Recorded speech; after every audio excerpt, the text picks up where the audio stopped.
Do you know what Bionic Reading is? It's a new method facilitating the reading process just by guiding your eyes through the text with some fixation points. So here you can see the transformed text using Bionic Reading technique.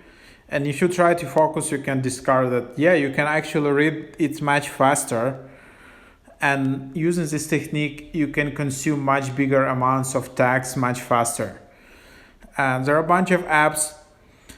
Reader 5 is one of the most popular ones. Fairy Feeds is a good one. And then there is Lire app. So you can just go to that app.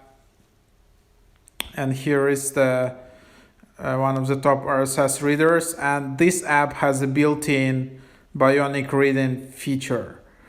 So you can just import your RSS feed. I know it's a bit old school, like this RSS feed. I don't know like exactly how many people are using it, but you can just feed like your some blog, some news website to this app, and then you can just use this Bionic Reading technique and like read the article much faster.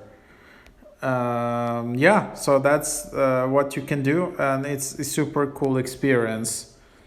Yeah, I didn't purchase the app at this moment. I'm not like such a fan of RSS feeds, but if you subscribe to some blog or some newsletter, you can really discover this Bionic Reading technique. I'm not sure if like Substack supports that, or Medium or Kindle, like what other apps and technologies, gadgets supporting that. At the moment, there is like Open API, and there are these 3 apps which officially support that. So yeah, try it out. Seems like a cool app, and it's not that expensive. It's one-time payment if you're constantly using that.